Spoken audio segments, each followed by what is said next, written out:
Morning students, start करते हैं हम आज की क्लास हमारी BSc part first.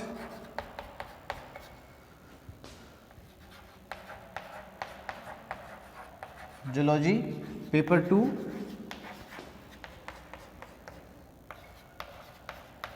Section A cell biology हम लोग पढ़ रहे हैं। ठीक है, कोशिका विज्ञान। इसमें जो टॉपिक हम लोग पढ़ रहे थे वो था हमारा कोशिका कला अभिगमन।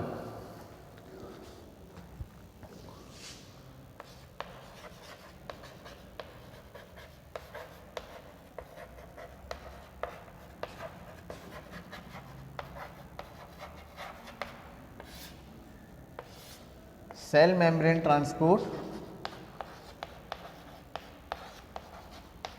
यानी कोशिका कला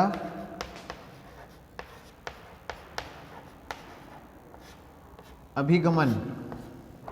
ठीक है, सेल मेम्ब्रेन ट्रांसपोर्ट, कोशिका कला अभिगमन। इसमें परासरण के बारे में हम लोग पढ़ रहे थे। तो कल अपन ने एक डायग्राम से समझ लिया था कि ठीक है परासरण कैसे होता है, यानी ऑस्मोसिस जो है वो कैसे होता है। आगे लिखते हैं हम।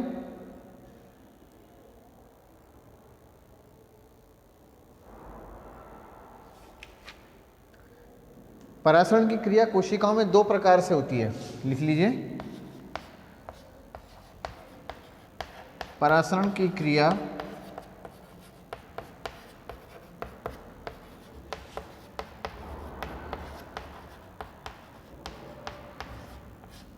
कोशिकाओं में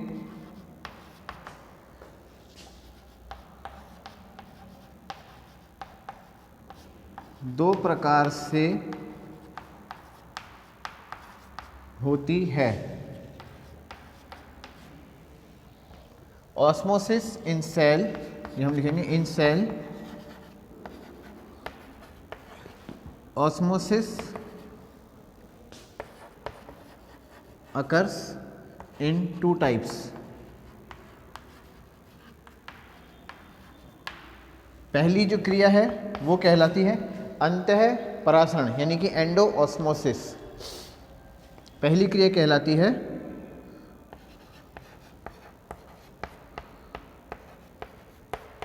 अंतः परासरण यानी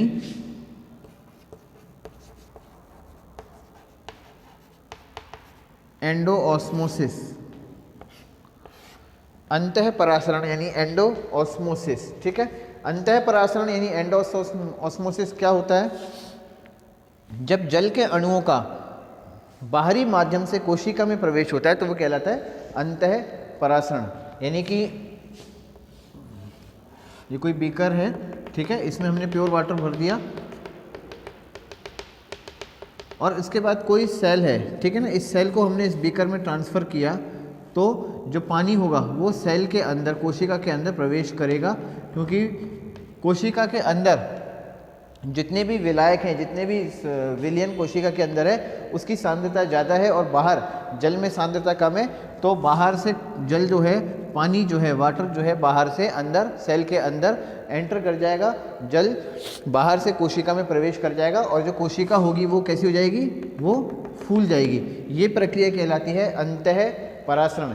यानी कि कोशिका के अंदर बाहरी माध्यम से जल का प्रवेश कहलाता है अंतः परासरण। इसको हम इंग्लिश में बोल सकते हैं the entry of water from the external medium into the cell is known as endo osmosis.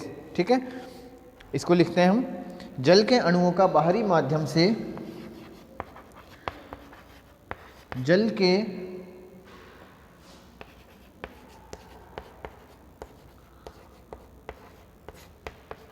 अणुओं का बाहरी माध्यम से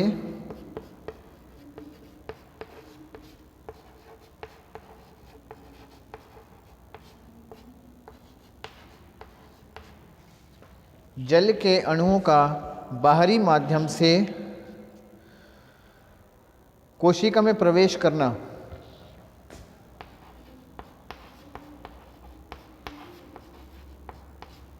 कोशिका में प्रवेश करना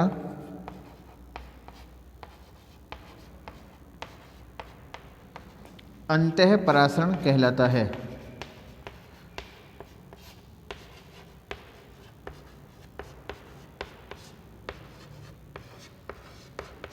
अंतः परासरण कहलाता है। इसको हम दूसरे तरीके से लिख सकते हैं,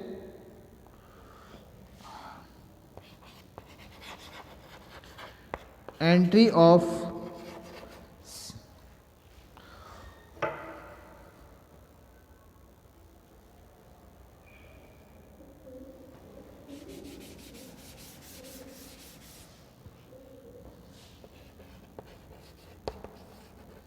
water molecule from external medium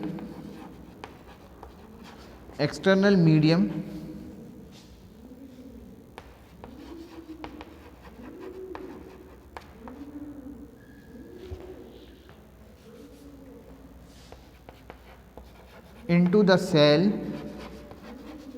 is known as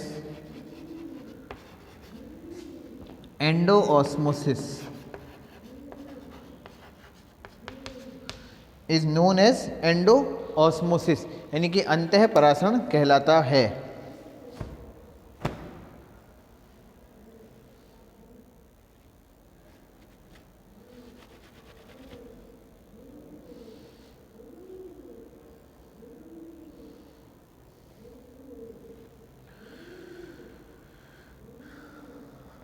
अंतः परासरण यानी एंडोऑस्मोसिस कहलाता है।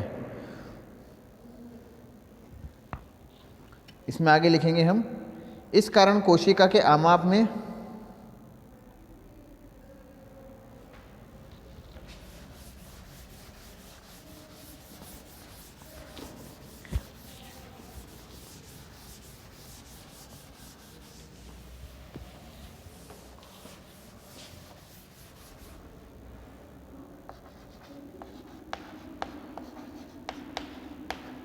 इस कारण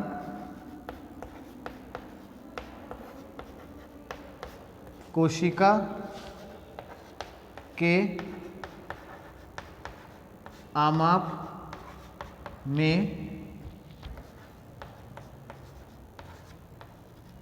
वृद्धि होती है। कोशिका के आमाप में वृद्धि होती है। इस कारण कोशिका के आमाप में वृद्धि होती है एवं कोशिका फूल जाती है।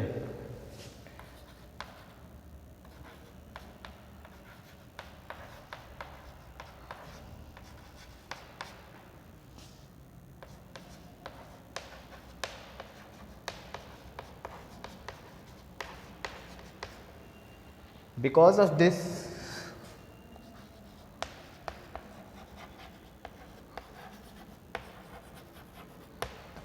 of this, volume of cell increase and cell swells, और जो सेल होता है वो स्वेल हो जाता है, यानी कि कोशिका जो है वो फूल जाती है, सेल के अंदर स्वेलिंग हो जाती है।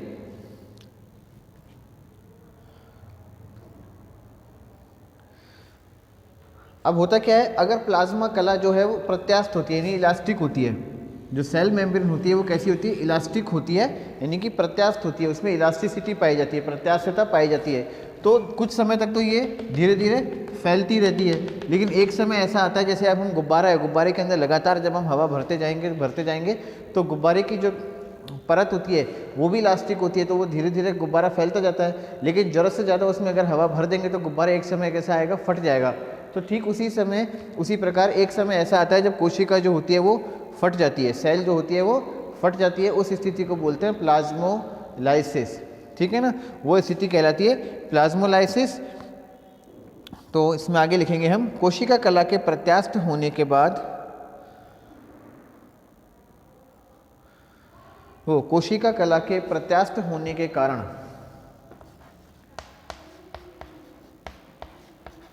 कोशिका कला के प्रत्यास्थ होने के कारण, कोशिका कला के प्रत्यास्थ होने के कारण आरंभ में यह फैलती है,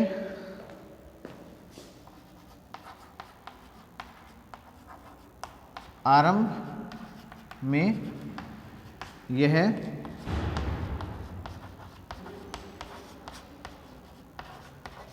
फैलती है, प्रत्यास्थ होने के कारण आरंभ में यह फैलती है, किंतु यदि जल निरंतर प्रवेश करता रहे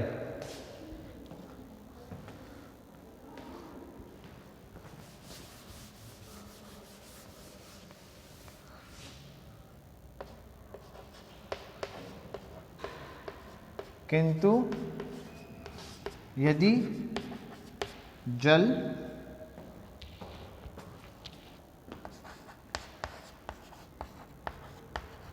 निरंतर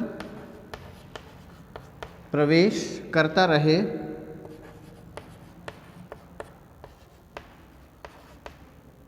तो यह फट जाती है, फट जाती है, तो यह फट जाती है। जैसा कि लाल रक्त कणिकाओं को रक्त में रखने पर होता है। अगर रेड ब्लड सेल्स को पानी के अंदर रख दिया जाए, लाल रक्त कणिकाओं को पानी के अंदर रख दिया जाए, तो होता क्या है, वो रेड ब्लड सेल्स भी थोड़े टाइम के बाद फट जाएंगी, रप्चर हो जाएंगी, रेड ब्लड सेल्स होती है वो ख़त्म हो जाती हैं, ठीक है ना। तो वही प्रोसेस यहाँ पे होता है, जैसे लाल रक्त कणिकाओं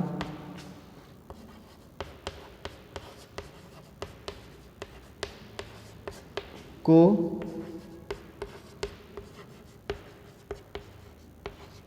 जल में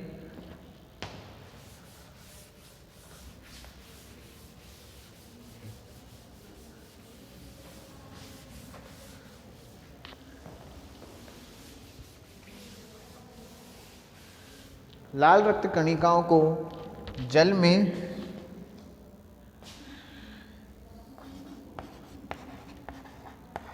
रखने पर होता है।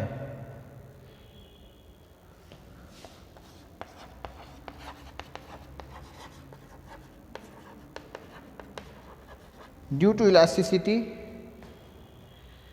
Of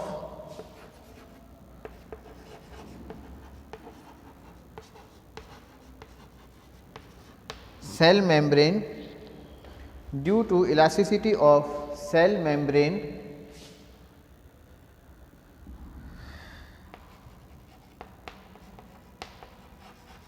initially it enlarges,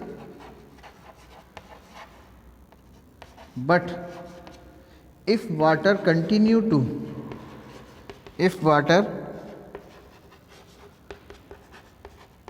continue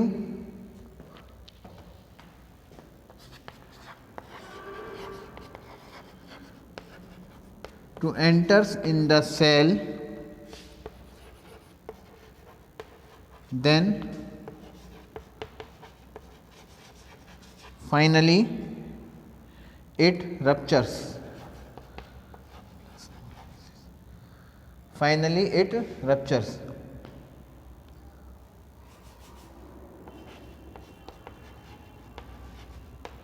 ठीक है, कुछ समय बाद वो फट जाती है। As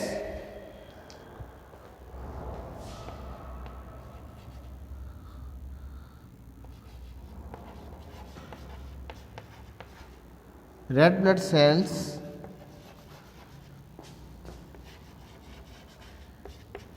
ruptures by placing or keeping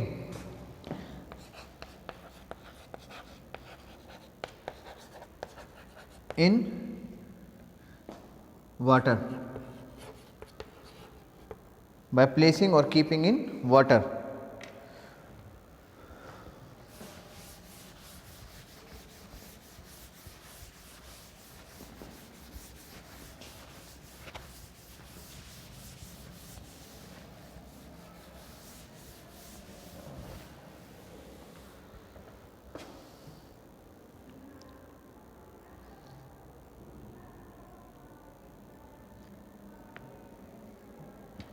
आगे लिखेंगे अपन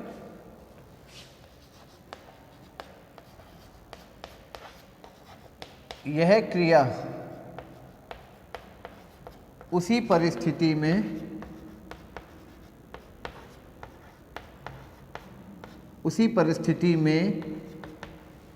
यह क्रिया उसी परिस्थिति में होती है, परिस्थिति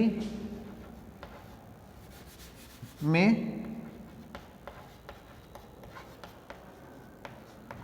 होती है, यह क्रिया उसी परिस्थिति में होती है जब कोशिकाओं के भीतर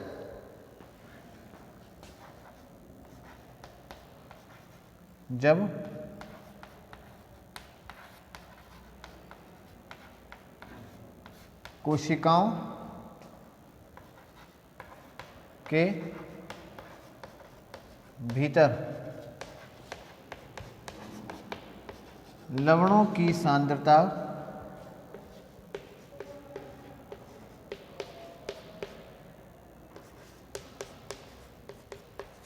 बाह्य वातावरण से अधिक हो, बाह्य वातावरण से अधिक हो।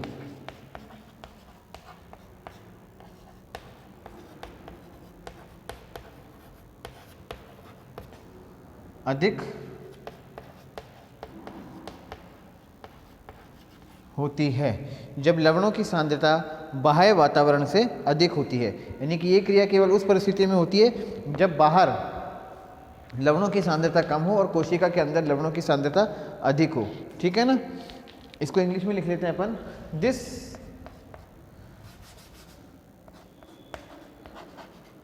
Phenomena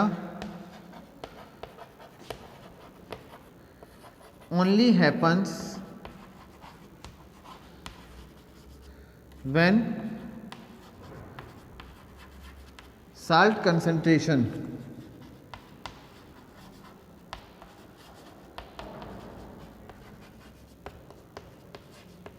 inside the cell is more than the external medium।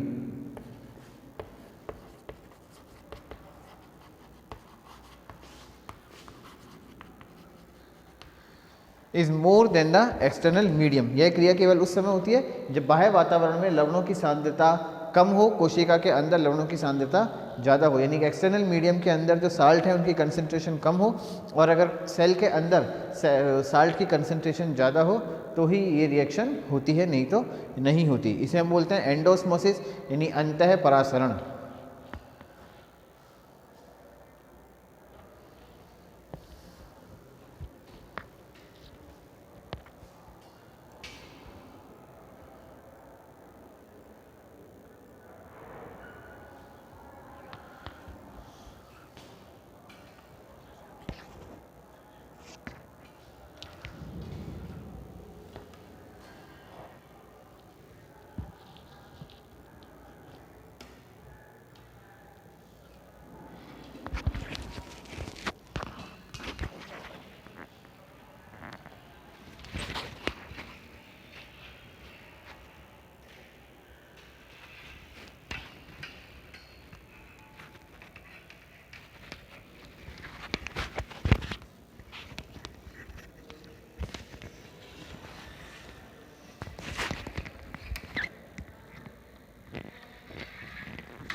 Second जो प्रोसेस होता है वो कहलाता है एक्सोस्मोसिस, यानी कि बाह्य परासरण।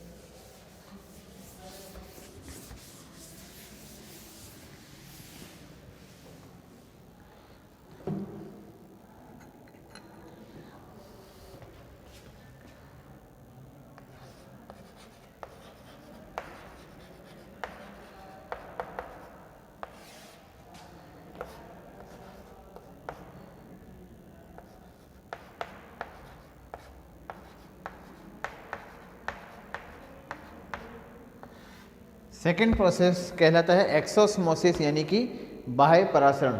बाह्य परासरण कब होगा? जब कोशिका के अंदर लवणों की सांद्रता कम हो और बाहर लवणों की सांद्रता अधिक हो, ठीक है। और बाहर अगर लवणों की सांद्रता अगर ज़्यादा हो यानी कि बाहर साल्ट कंसंट्रेशन ज़्यादा हो तो पानी जो होगा वो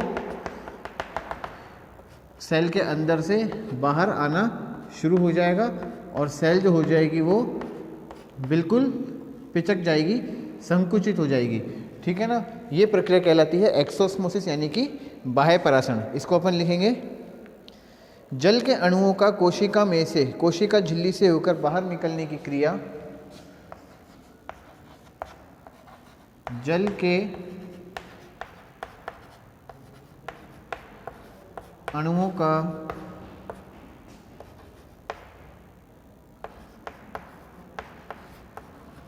कोशिका में से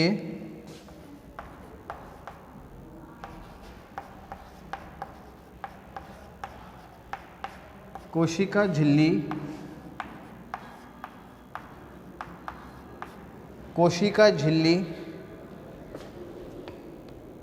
से होकर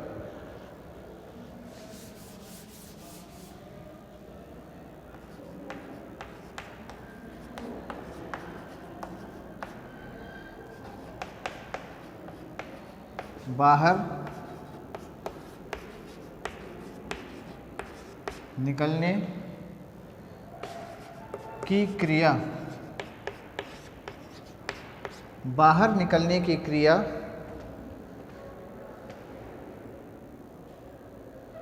बाह्य परासरण कहलाती है।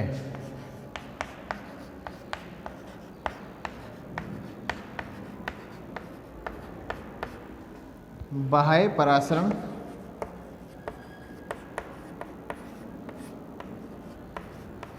कहलाती है।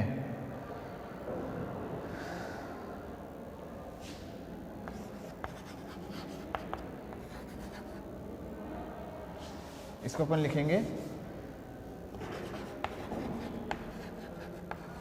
Movement of water molecule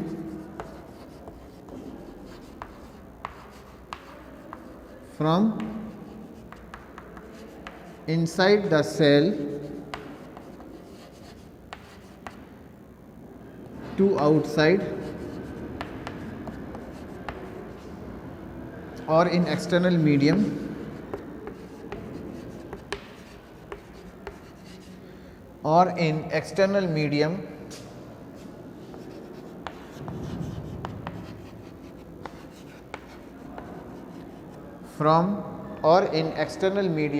from cell membrane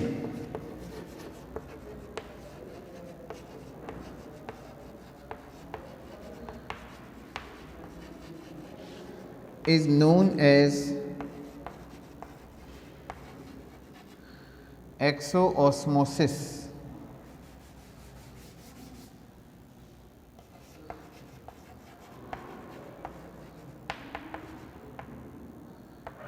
is known as exoosmosis।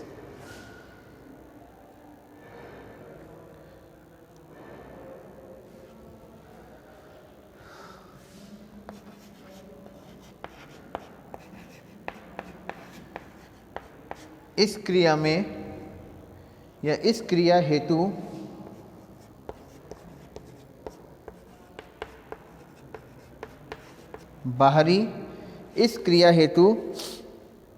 बाहरी माध्यम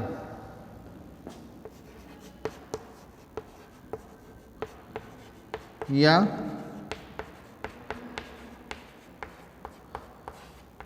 वातावरणीय जल की सांद्रता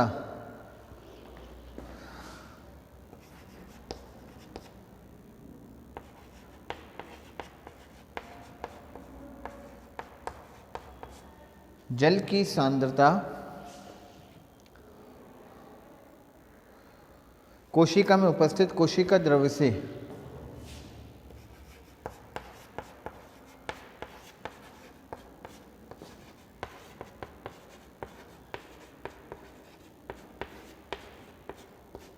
उपस्थित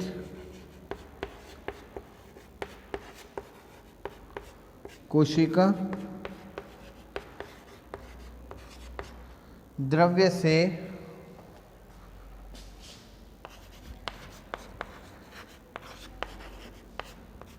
अधिक होनी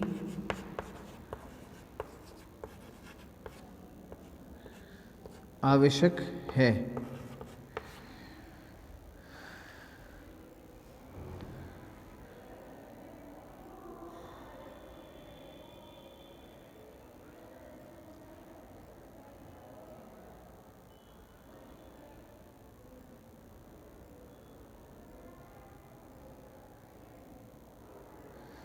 इस क्रिया हेतु बाहरी माध्यम में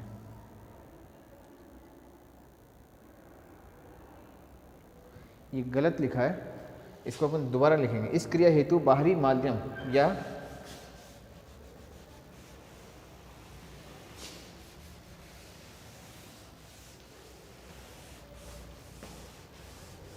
वातावरण में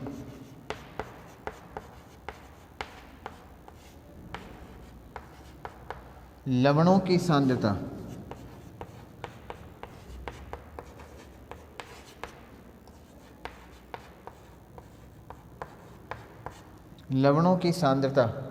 कोशिका में उपस्थित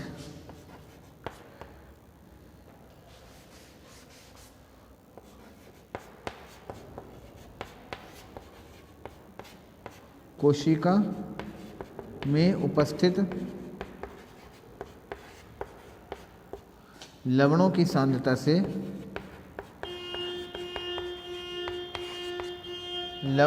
की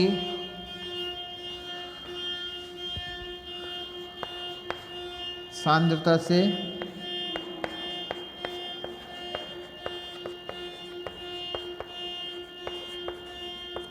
अधिक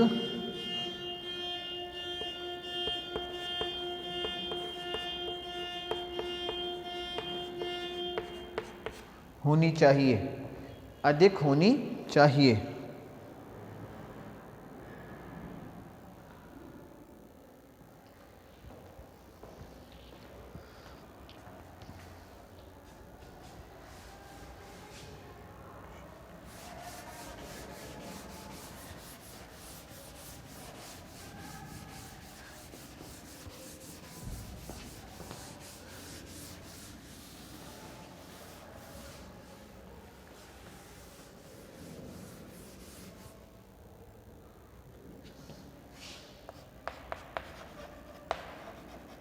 For this activity,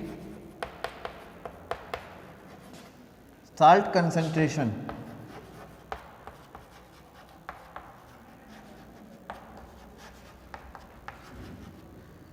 outside the cell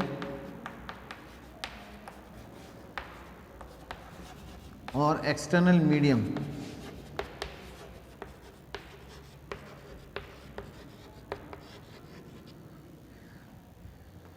should be more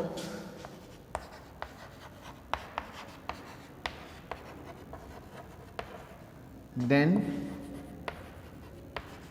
to inside the cell.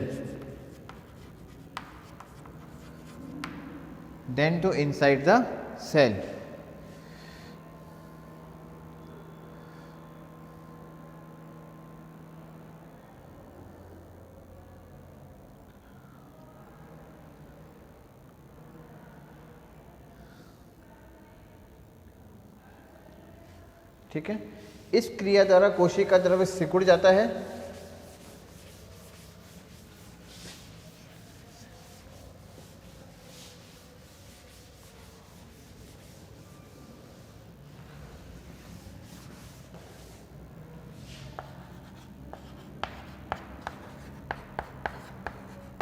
इस क्रिया द्वारा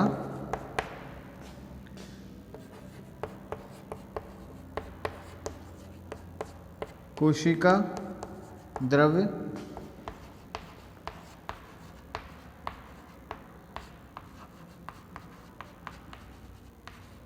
सिकुड़ जाता है। इस क्रिया द्वारा कोशिका द्रव्य सिकुड़ जाता है। यह क्रिया यह क्रिया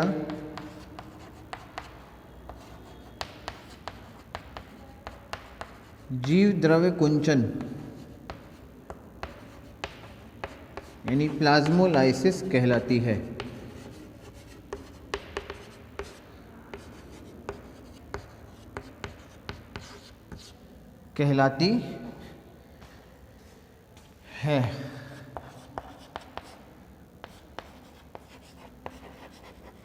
By this process, protoplasm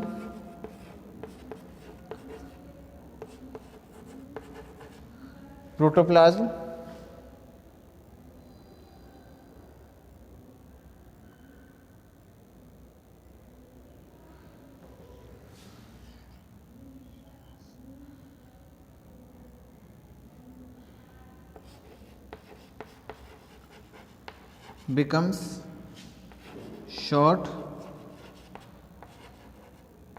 and इसको अपन लिखेंगे by this process volume of cell decreases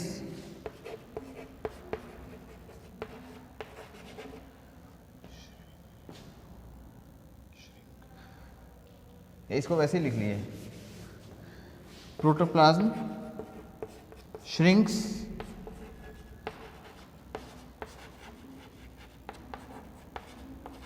and this process is known as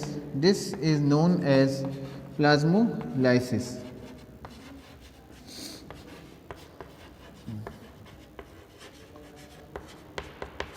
यह क्रिया प्लाज्मोलाइसिस कहलाती है। This is known as plasmolysis.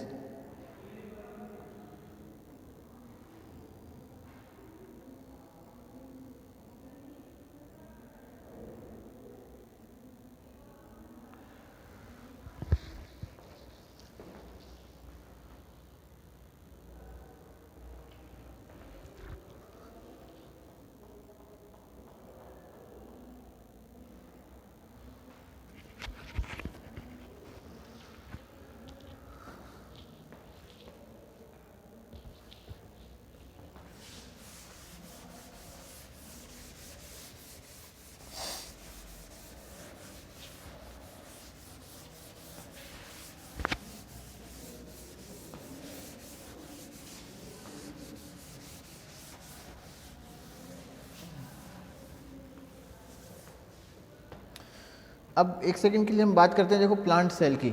Plant cell जो है उनके बाहर एक टफ सेल वॉल होती है, दृढ़ कोशिका भित्ति प्लांट सेल्स के चारों तरफ उपस्थित होती है।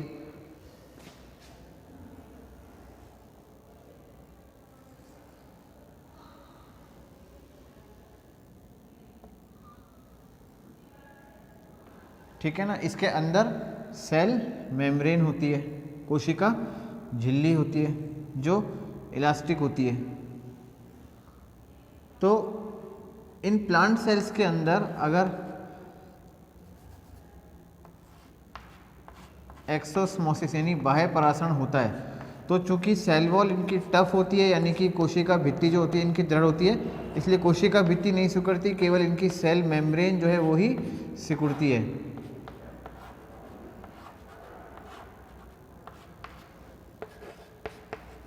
ये हम बोल देते हैं प्लांट सेल। ठीक है। इनकी जो कोशिका भित्ति होती है, सेल वॉल होती है, वो नहीं सिकुड़ती, केवल सेल मेम्ब्रेन इनकी सिकुड़ती है। और इन जो कोशिका का जो साइज होता है, जो सेल का साइज होता है वो वैसा का वैसा रहता है।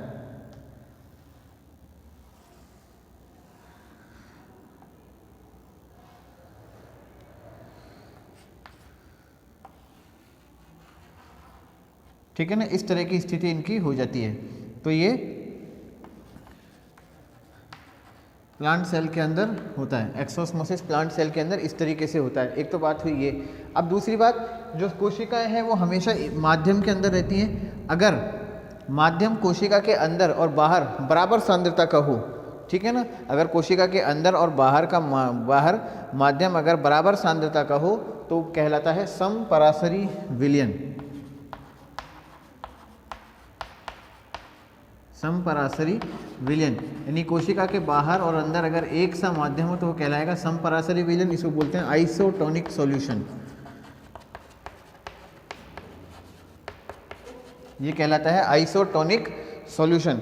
अगर कोशिका के अंदर माध्यम सांद्र हो और बाहर माध्यम विलयन हो, अगर कोशिका के या सेल के अंदर डाइल्यूट सॉल्यूशन हो और बाहर की तरफ अगर सॉल्यूशन कंसंट्रेटेड हो तो वो कहलाता है हाइपरटोनिक सॉल्यूशन। अगर बाहर की तरफ विलयन कंसंट्रेटेड हो तो वो कहलाता है अति परासरी विलयन।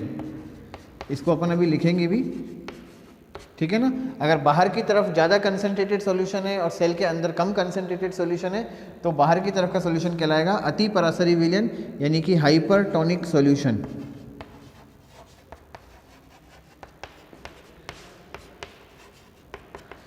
ठीक है। अगर कोशिका के बाहर विलयन की सांद्रता कम हो तो कोशिका के अंदर विलयन की सांद्रता अगर ज़्यादा हो, ठीक है ना, तो बाहर का जो विलयन होगा वो कहलाएगा हाइपोटोनिक, यानी कि अल्प परासरी विलयन। If the concentration of the medium outside the cell is low and the concentration of medium is inside the cell is greater, ठीक है, तो in that case the outside solution, external solution is known as hypotonic solution, यानी इसे बोल देंगे अल्प परासरी विलयन, यानी हाइपोटोनिक सॉल्यूशन। इसको लिखेंगे भी अपन, ठीक है स्टूडेंट। तो आज की क्लास को तो हम यहीं पे कंक्लूड कर रहे हैं, इससे आगे हमारी नेक्स्ट क्लास के अंदर हम कंटिन्यू करेंगे। आज के लिए थैंक यू स्टूडेंट।